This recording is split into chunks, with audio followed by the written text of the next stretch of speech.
Саламатсыздарбы, урматтуу футбол сүйүүчүлөрү. Кечээ күнү баарыбыз үчүн жагымдуу окуя орун алды. Кыргызстан курама командасы Катарды ишенимдүү жеңди деп айтсак болот. Оюндун сапаты боюнча дагы, эсеп саны боюнча дагы ишенимдүү болду. Эми Катарды билесиздер, алар акыркы 2 Азия кубогунда жеңүүчү аталган жана алардын курамында дал ошол 2 Азия кубогунда мыкты бомбардир аталган оюнчулар бар. Ошол каардуу конок Кыргызстанга келип жеңилүү кызасын тартып кетти. Андыктан азыркы учурда мына жалпы футбол дүйнөсү Кыргызстандагы, жалпы эле Кыргызстандын ушул күйөрмандары өзгөчө маанайда, жакшы маанайда деп айтсак болот. Биз дал ушул кечээкү оюн тууралуу демек талкуулайлы деп чечтик. Студияда мен Эркин Абдуллаев болсом, ал эми бүгүн биздин студиябыздын кадырлуу коногу улуттук курама командада 35 оюн өткөргөн, улуттук курама команданын бир нече жыл капитаны болуп жүргөн, жана ошондой эле коргоочу экенине карабастан 4 гол жараткан, жаштар курама командасында башкаруучу болуп иштеди, Б категориясынын ээси, эң башкысы албетте кыргыз футболунун чыныгы күйөрманы жана кыргыздын чыныгы патриоты деп айтсак болот. Азамат Байматов, кош келипсиз. Ошол кечээкү оюнду баары өзгөчө кызыгуу менен көрдү. Алгач түз эле ушул оюндан баштасак, эмненин негизинде кантип биз жеңишке жеттик? Кайсыл чечүүчү учурлар эмнелер болду, эмнелер таасир берди? Эми биринчиден учурдан пайдаланып, бул биз үчүн аябай көп күткөн күндөрдүн бири деп ойлойм. Анткени буга чейин, оюнга чейин мен дагы ошол Европа плюс радиосунан дагы башка өз ой пикирлерим айтып жүргөндө, бул биз үчүн тарыхый күн болуш керек деп ниеттенгенбиз. Анткени дүйнөлүк талап оюн бул бирок сиз айтып кеткендей, акыркы Азиядагы эң чоң мелдештин чемпиону бул Катар болуп келип жаткан. Ошого биз чемпиондорду утсак, биз үчүн бул Азияда мындай жаңы тепкич менен көтөрүлүп жатабыз. Ошон үчүн биздин келечегибиз үчүн бул аябай сонун түрткү деп ойлойм. Ошон үчүн учурдан пайдаланып, мына бүт ошол Валерий Кичин айткандай эле, мына ар бир инсан, сиз, мен, башка күйөрмандар, биздин мамлекетибиздин жетекчилери, кыргыз футболунун биримдигинин жетекчилери ар бир өз салымын кошуп, мына алгачкы мына чемпиондорду утуп жатабыз. Бул деген биз футбол менен жашап, келип, ишенип, мына Палыч ошо башкы маршрутчу айткандай деле, мына үмүтүбүз менен жүргөнүбүз үчүн команданын ичинде, штабта, күйөрмандардын арасында, эксперттердин арасында баардык ошол үмүтүбүз менен жүргөнгө байланыштуу мына футболду алда албайсың да. Футбол мына өзүбүзгө түрткү берип, 3 упайды утуп, Өзбекстан Иран менен жоготкон, Бишкекте ойногон оюнда жоготкон упайларды мына кече 3 упайга ээ болдук. Ошого бизди аябай кубандырат. Бул символикалуу көрүнүш экен да, биз ушул континенттин чемпионун утуп атканды ошентип кабыл алсак болобу? Албетте, мен Бахрейнде ойногондо деле, мына биз чемпиондор менен акыркы ойун ойногондо эле ошол башкы маршрутчубуз айткан, силер мындай чемпиондорду утсаңар, өзүңөрдү чемпион деп сезсеңер, ошондой сезимдерди өзүңөрдүн тажрыйбаңа топторсоңор болот деген. Анткени бул деген биздин келечегибиз үчүн да. Мисалы, буга чейин айткандай эле, дүйнө кубогу 4 жылда бир жолу болот. Анан мындан нары мына 30-жыл, 34-чү, 38, 42 бул келечегибиздеги азыркы жаштарыбыз, мына кечеки стадионго баргандар кандай миңдеген Кыргызстанда футболго алектенип калышты. Биз Азиянын чемпионун уттук.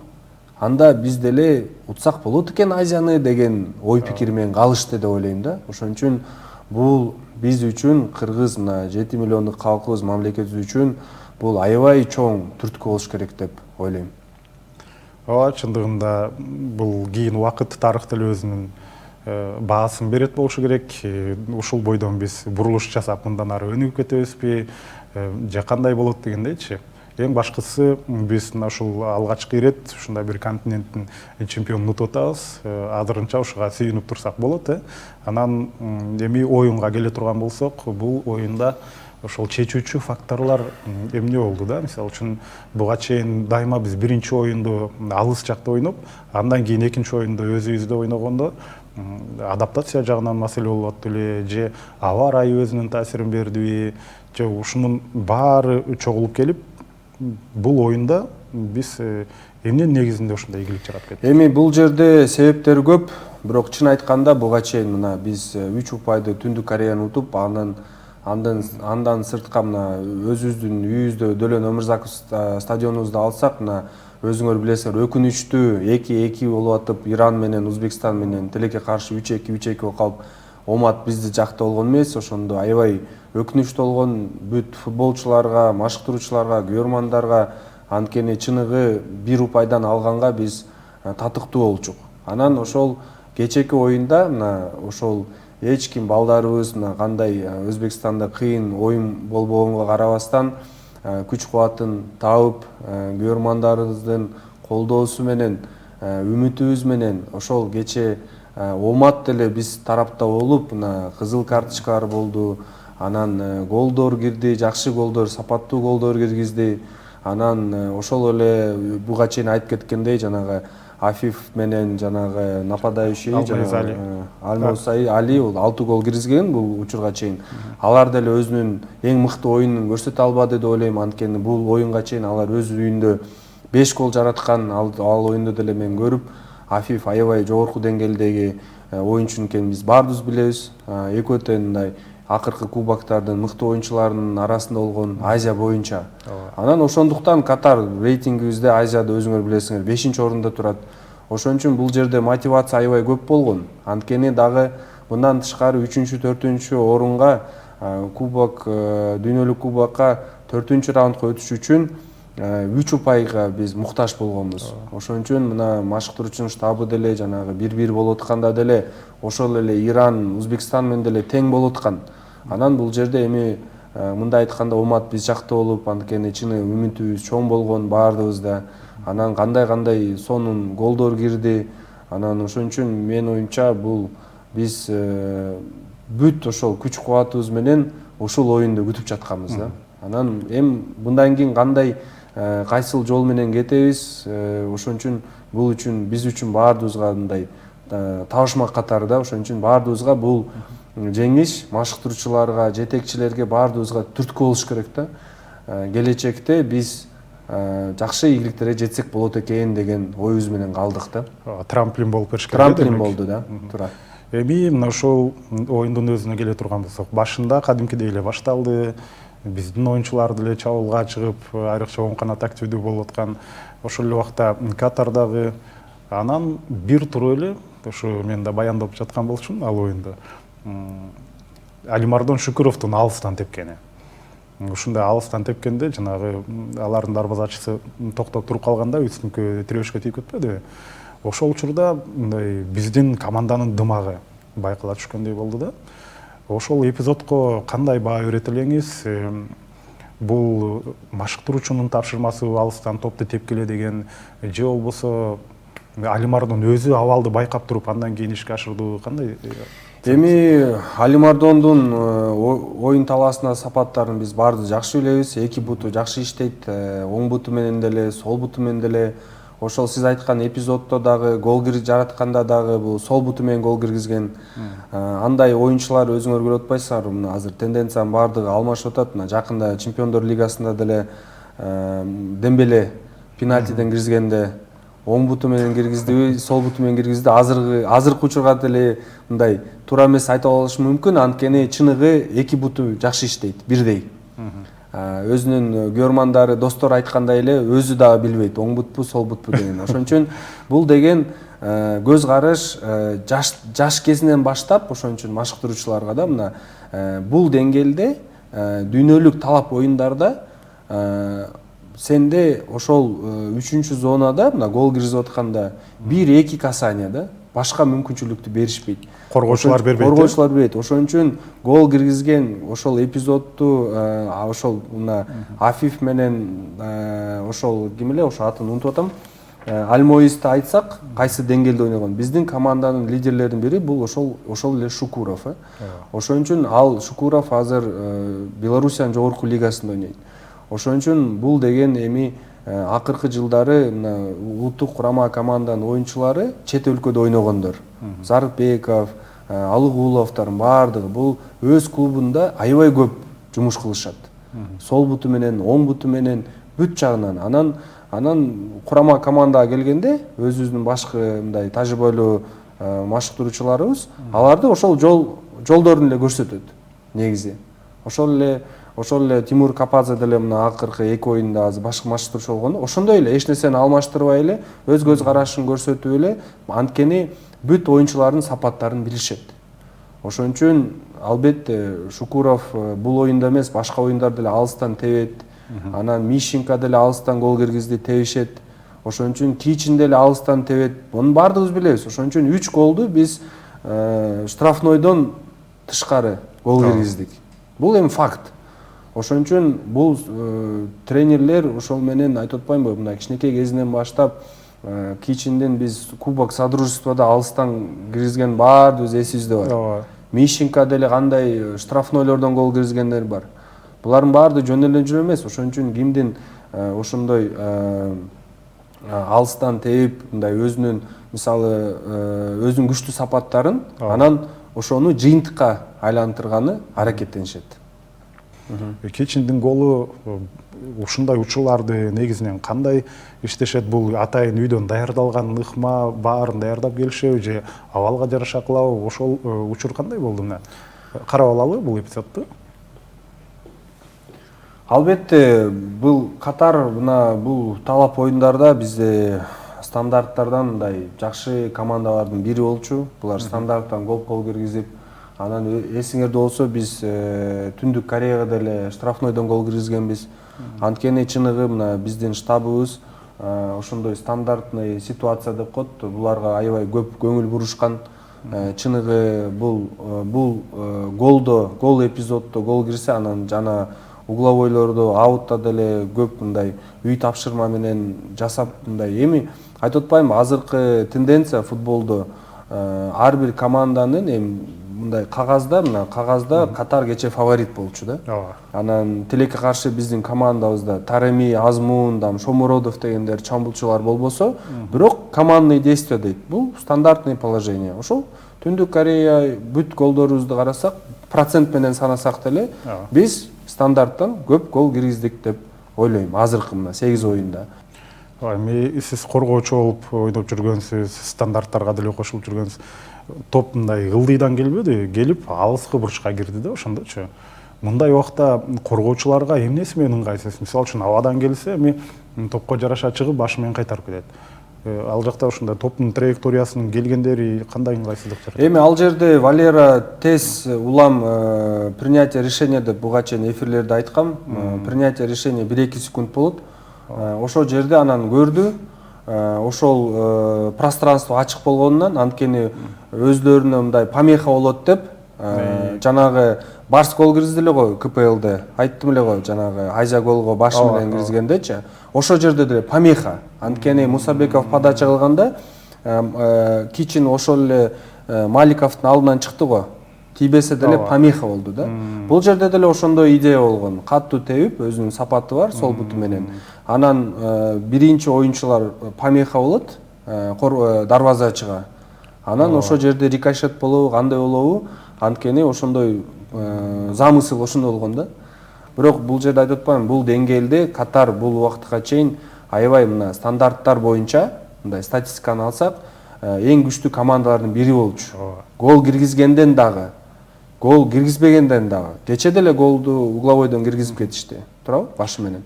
Вот ошого айтып атпаймынбы, ошон үчүн бул Катар ал жагынан бунун катасы кетти деп, агандай деп эми изилдегенге убакыт кетирбей эле, ошон үчүн бул жерде кокустук деп деле айта албайм. Бул эми чыныгы идея ишке ашты десем болот да. Экинчи таймдын башында ошол стандарттан гол киргизип кетти катарлыктарчы.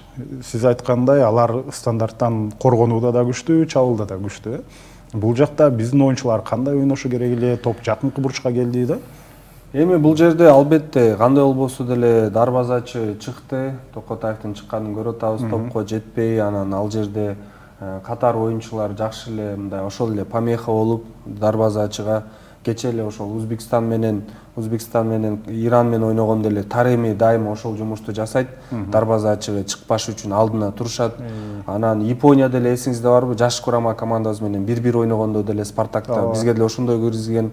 Анткени эми бул баардыгы жумуш, бул атаандаштар баардыгы азыр футбол менен алектенип, кайсыл жагынан биз күчтүү болсок, ошол жагынан биз иштешибиз керек деген ойдо. Анткени Афиф деген оюнчу бар, жакшы көтөрөт, кичин сол буту менен жакшы. Анан чыныгы мына Казакстанга деле 2-0 утканыбызда кичин биз угловойдон розыгрыш кылып, Берхард алып туруп, прострел кылып, кичин подбор болуп гол киргизген. Бул баардыгы эми футболдук мындай деңгээлибизде ошол маштыруучулардын баардыгы өзүнүн плюсун, минусун карайт да. То есть минус дебейм, мындай күчтүү жагын.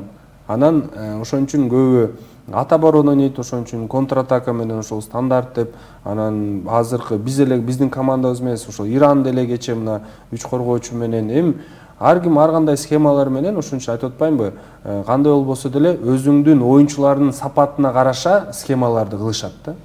Ошон үчүн оюнчулар эмнени кыла алат, ошого жарашат, демек албетте. Ошон үчүн ар бирибиз мына өзүбүздүн ар бири ошо дарбазачыдан баштап чабуулчуга чейин ар бир өзүнүн аракетин кылат, эң күчтүү сапаттарын. Ошол эле Кожону алсак, кечээки оюнда аябай көп жумушту жасады, аябай көп гол киргизем деп аябай аракеттенди. Анткени бул жерде эми өзүңөр билесиңер эле, баардык оюнчуларыбызды алсак, биз мына биздин муундан баштап алсаңар, баардыгыбыз мына Дөлөн Өмүрзаковду ойногон бул өзүнчө эле бир искусство да. Анткени чыныгы мына учурдан пайдаланып мына мындай нерселер болгон эмес. Мына Кыргызстандын президентибиз, мына биз баардыгыбыз урматтаган Садыр Нуркожоевич оюндарды калтырбай келет дайыма. Бул деген футболчуларга кандай бул түрткү. Анткени чыныгы мындай нерселер болгон эмес да. Буга чейин мына биздин маалыбызда биз президенттер келип колдоп, анткени чыныгы биз ошон үчүн дайыма футболчулар көрөрмандары үчүн ойнойбуз дейт. Анткени дайыма көрөрмандар келет колдоп.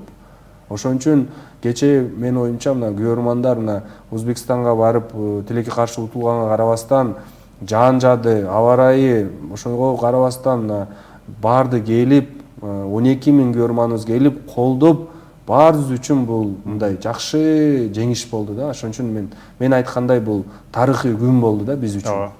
Демек өлкө башчыбыздын келгени ал демек мамлекеттик деңгээлде колдоо болуп атат деп да түшүнсөк болот.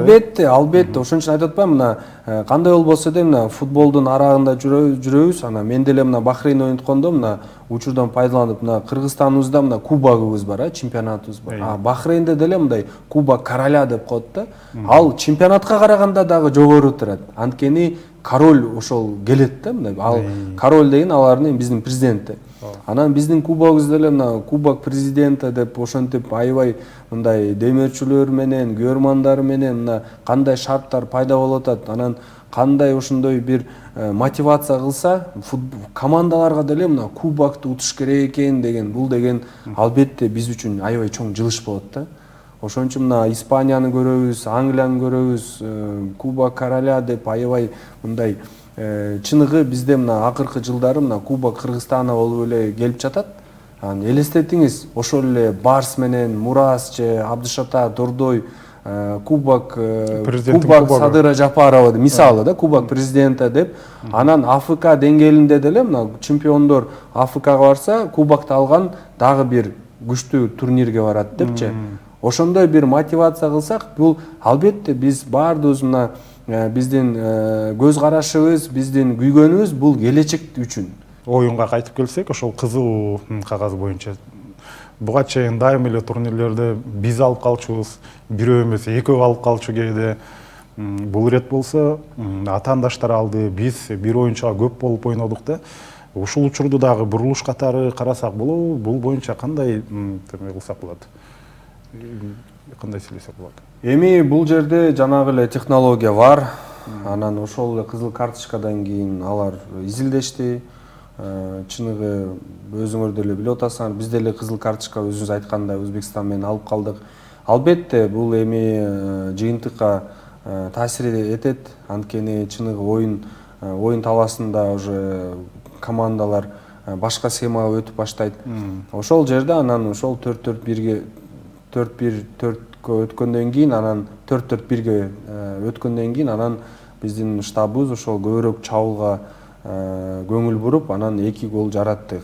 Ошондо Гүлжигит Алыкулов чыкты, Кайрат Жыргалбек уулу чыкты. Муну машыктыруучу атайын ошол кызыл кагаз алып, атаандаштар аз калгандан кийин ошого реакция кылып чыгарды да, Эми албетте бул жерде эми 4-4-1 болуп атканда бир чабуулчу менен эми Катар бул эми азыркы заманбап команда, өзүнүн 3 оюнчусу бул чет өлкөдөн көп жылдан бери Катарда ошол эле Педро, Лига чемпионовду Азияда уткан 10 жылдан бери курамада ойнойт. Анан ошол эле Эд Милсон, Лукас Мендес бул тажрыйбалуу оюнчулар, Аль Саадтын оюнчулары, 3 легионери деп койсок болот. Анан булар дайыма ошол 3 коргоочудан 4 коргоочу өтүп схемасын алмаштыра берет, эми гибридный. Анан анткени чыныгы ошол Афифтик оюнчу, оюндун баардыгын чабуулчу катары бул Али менен ошол Афиф экөө, чече турган ошол жыйынтык кыла турган оюнчулар ошол экөө. Анан биз биринчи ошол кызыл картага чейин ошол 2 оюнчуга көңүл буруп, аны жакшы карап, экөөнү тең.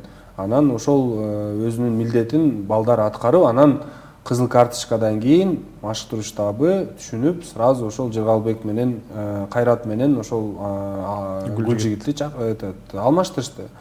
Бирок мен ойлогом ошол 4-3-3 болуп кете экен балким деп, анткени Кайрат менен Алыкулов мына 35 мүнөт, ошондо 55-мүнөттө да удаление болсо, ошондо 35 мүнөт калып атат, ошондо бир фланг менен көбүрөөк болот десем, бирок ошол эле схеманы калтырып эле анан ортодон ошол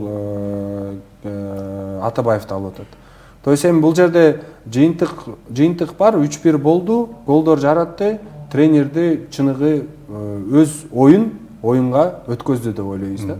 Ошентип жыйынтык чыгарсак болот. Ошон үчүн эң кандай болбосо деле экинчи, үчүнчү гол деле флангтан келип атат. Значит, пол флангтан келди. Бул жерде жанагы Мишинка менен ошол подборго келип тепкенин, Шукуров, Алыкулов деле ошол Жыргалбек, Кайраттар ошол флангтын көбүрөөк, анткени коргоочулар чарчады, анткени 4 коргоочу болуп атат. 3 коргоочу менен баштап 4 болуп атат. Ошон үчүн Мендес буга чейин Өзбекстанга 4-3кө утканда акыркы голду Мендес киргизген. Катарда утушканда бул Аль Саадта деле, Катарда деле мындай айтканда незаменимый оюнчу да, ошол Мендес. Ошол оюнчу кызыл карточка алганга байланыштуу көбүрөөк ошол фланг менен атаканы кылыш керек болду. Ошол эле Гүлжигит голдук пас берди, Кайрат Жыргалбек уулу голдук пас берди. Алмашуу сиз айткандай өзүнүн жыйынтыгын аягында берип кетти. Башында негедир ошо Гүлжигит борбордук бөлүктө жүргөндөй болду, Кайратка жакыныраак. Андан кийин Кайра өзүнүн сол канатына өткөндөй болду да. Ошо айтып атпаймынбы, бирок 2 моментти, Афифтин 2 моменти ошол кызыл карточкадан кийин жанагы ал көбүрөөк ортого кирет. Жанагы Али фамилиясын унутуп берем, Али Алмоюз, ал чабуулчудан оң канатка өтүп кетти, жарым коргоочу болуп жүрдү. Анан бул жерде деле эми ошого карап, анан биздин штаб деле өзү өзгөрткүлөрүн жүргүздү да. Анан Мишинканын голу менен анан Шукуровдун голу уже бул следствие да. Ошон үчүн кандай болбосо деле 1-1 болгондо деле баардыгыбыз эле чуркагандан эмес, акырын голду биз канчанчы мүнөттө киргиздик? Мишинка менен 82 мүнөттө. Ошондо 55-тен 82-ге чейин биз дагы коргоону дагы ойлоп турганбыз. Өткөзө болбой эле депчи. Анткени Катардын оюнчуларынын деңгээлин биз билебиз деп. Ошон үчүн мындай улам 82-мүнөттө уже балдары коргоочулар чарчаганда, анан уже биз барып, уже көбүрөөк чабуулда кылып, анан чыныгы ошол алыстан теип, гол киргизип, андан кийин дагы бирди киргизип, дагы бирди киргизиш керек эле 4-1 кылып, анткени чыныгы кече деле Өзбекстан менен Иран көрүп атканда 2-1де Файзулаевдин жакшы мүмкүнчүлүгү болгон, 1-1 дарбазачы 3-1 ошондо кече Өзбекстан утканда, Өзбекстан биринчи орунга чыкмак. 19 упай мененчи. Ошол эле Файзулаевдин деңгээлин алсак, эми чыныгы ЦСКАда ойноп атат, бирок ошол жерде Лионель Месси болсо деген оюм келген, ал үстүнөн эле өткөзүп коймок да. Анткени ошол деңгээлде мына кечээки оюнда деле көрүнүп атат, алар бири-бирине пас берип мындай өзүм киргизем деген ой жок да. А бизде дагы кичине ошол мындай өз деңгээлибизде мына Кожо деле мына Алгулов Кайратка пас бере турган мүмкүнчүлүктөр болчу. Бирок өзүм киргизем деп мындай ооба тепти бир тосуп койду ошондой эми айтып атпаймынбы, бул деген эми Бишкекте баардыгы ойногон жакшы көрөт да. Башка мындай мен өзүм ошол сезимдерди эсимде бар. Ошон үчүн чыныгы мына 5-мүнөттөн баштасак Мишенко подкат кылып туруп, кайраттуулугун көрсөтүп, баардыгы эле ар бир экинчи футболчубуз, күйөрмандарыбызды колдоп, ошондой, потому что биз билебиз да, бул өз үйүбүздө биз чыныгы мына Ирандан баштап бүт командаларды утканга биздин уже толук мүмкүнчүлүгүбүз пайда болуп калды. Анан айтып өттүңүз, мына ушул баары эле бул стадиондо өзүн көрсөткүсү келет депчи күйөрмандардын көз алдында. Анан Али Мардон дагы, Мишенко дагы, Александр Мишенко тең ушул голдорун өзгөчө белгиледи да. Али Мардондун атаке туулган күнүңүз менен деп, ал эми Александр Мишенко болсо ошондо келечектеги болчоктогу президентине арнады дегендей ушундай учурларды булар кантип даярдалышат? Эми ошон үчүн айтып атпаймынбы, бул деген үмүт, гол киргизем деп. Бул эми машыктыруучулардын штабынын чыныгы ошол үмүттү балдарга өткөзүп берген сезимдер да. Анан Али Мардондун ошо атакесине арнаган голун бул жөн эле жаза бербейт да. Анткени бул гол киргизем деген үмүтү менен чыккан мисалы да. Ал үмүттү ошол эле буга чейин айткандай күйөрмандар берет, колдоочулар берет. Кандай Кыргызстанда мына жаңы тепкичке чыгып атабыз футбол дүйнөсүндө. Кыргызстан улуттук курама командабызды, кыргыз калкыбызды дүйнө боюнча бүт гезиттерде азыр окуп башташты. Үмүт менен биз жашап келип жатканбыз ушул учурга чейин. Азияга качан чыгабыз, качан бизде мындай кыргыз биримдигибизде футбол адамдар, адистер келет, качан биздин президентибиз колдойт, качан күйөрмандарыбыз мындай жакшы түрткү берет деп, мына Кудайга чексиз шүгүр, мына ошол күндө азыр биз изилдеп, ошол күн менен жашап атабыз. Мындан дары айтып атпаймынбы, кандай болбосо деле биздин милдетибиз Кыргызстан футболубузду башка деңгээлге алып чыгуу. Бул улуттук курама командасынын деңгээлинде эмес, жаш курама командасынын деңгээлинде, айымдардын деңгээлинде, футзал жагында алалы, бүт Кыргызстаныбыз мына биздин урматтаган президентибиз, кыргыз футболунун биримдиги Камчыр Кыдыршаевич айткандай эле, баардыгы футбол ойноп башташты мындай айтканда. Ошон үчүн бул деген бизди кубандырат. Ошон үчүн алдыңкы күндөрү эми биз ошол кадровый маселелерди көтөрүп, эми биз количестводан качествого өтүшүбүз керек да, сапатка өтүшүбүз керек. Ошондо биз, мен оюмча, жакын келе жаткан бир 5-10 жылдын ичинде чыныгы Азиянын топ 10 командасына киргенге бүт шарттарыбыз пайда болот. Буюрса, чындыгында мамлекеттик деңгээлде көңүл бөлүнүп, инфраструктура аябай жакшырып атат, академиялар курулууда, мына бул жерде улуттук академия, андан сырткары Барсаныкы келген, ошол эле азыр ар бир клубтардын Абдышат Адурдаевга чейин бар болчу, Асылбек Момунов мисалы үчүн оштогу, демек келечекте ошол академиялардан оюнчулар чыгып баштайт, стадиондор курулуп атат. Бар ушундай бир комплекстүү жакшы келе жаткандай учурда азыр демек биз кыргыз футболун жаңы деңгээлге алып чыгыш үчүн анан сиз айткандай ошо менен кошо биз ошо адистерди даярдап, машыктыруучуларды азырынча кээде чет элден келип атат. Эми буюрса Б категорияңыз бар, алдыда сиз дагы бир жакшы жаш машыктыруучулардын катарын толуктайсызбы деген ой бар да. Эми мына Кыргызстан курамасы ошентип жакшы ийгиликти жаратты. Биздин курам алдыда дагы бир топ сыноолор бар. Анткени алдыда биз дагы эки беттеш өткөрөбүз. Бизде 6 упай, эми Түндүк Корея менен, андан сырткары Бириккен Араб Эмираттары менен, алар менен эсептеше турган нерсе бар деп күйөрмандар айтып турушат 2019-жылдан беричи. Ошол биз алгач турнирлик тизмеге биринчи көз жүгүртүп алалы. Мына ошол А тайпасында бизде Кыргызстан курама командасы бир гана Катардан өтүшүбүз мүмкүн. Эми Катардын алдыдагы оюндары, алар дагы сиздерге сунуштап коелу. Катар эки лидер менен ойнойт. Ошол эле Иран жана Өзбекстан менен. биздики болсо мына ушул Түндүк Корея жана Бириккен Араб Эмираттары. Бул жакта кандай эмнелерге таянып кандай ой жүгүртө аласыз? Эми бул жерде толук 4-орун алганга биздин мүмкүнчүлүгүбүз бар. Анткени сиз айтып кеткендей Катар Иран менен ойнойт үйүндө.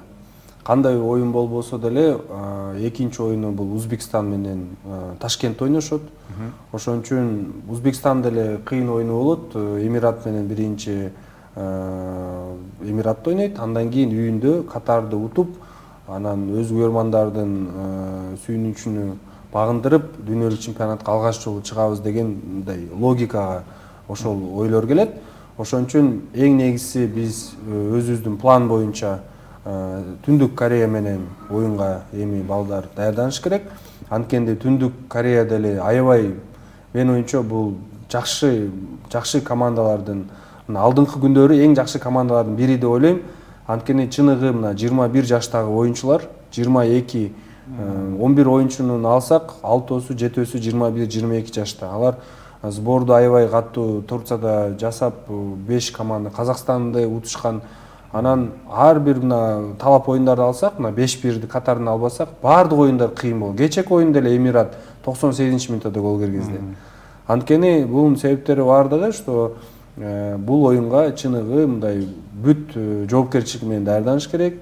Анан албетте сиз айткандай эле Эмират бул эми Катардан кийин биз Эмиратты үйдө толук утканга мүмкүнчүлүгүбүз бар.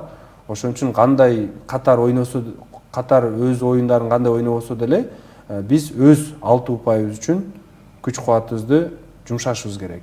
Кандай болбосо деле бул рейтинг, анан кандай болбосо деле бул биздин азыр мына рейтингде, Азиянын рейтингинде биз азыр 18-орунда турабыз. Азыр кечээки утуштан кийин биз буюрса топ 15ке кирсек, андан нары Эмират бар. Ошол Эмират азыркы күндө 9-орунда рейтингде. Ошон үчүн бул оюндар биздин жогору турган оюнчулар, командалар аларды утуп, улам биз деле ошол рейтингке жана буга чейин айткандай эле Азиянын топ 10 командасынын арасына киргенге толук мүмкүнчүлүгүбүз бар. Ошон үчүн кандай болбосо деле биринчи өз оюнубузду, өз упайларыбызды жакшы оюн менен кечээкидей жакшы күч-кубатыбыз менен жетсек болот деп ойлойм. Ошон үчүн 4-орун алганы дагы эле бизде жакшы мүмкүнчүлүгүбүз бар. Ыраазычылык билдиребиз. Убакыт бөлүп келип бергениңиз үчүн. Урматтуу көрөрмандар, улуттук курама команданын бир нече жылкы капитаны, ошондой эле 35 беттеш өткөргөн биздин курама командада Азамат Байматов менен ушул кечээки оюн тууралуу сөз кылдык жана негизи эле кыргыз футболу тууралуу сөздөр болду. Биз болсо сиздер менен коштошо турган убакытка келип жеттик. Кийинки берүүлөрдөн жолукканча саламатта туруңуздар.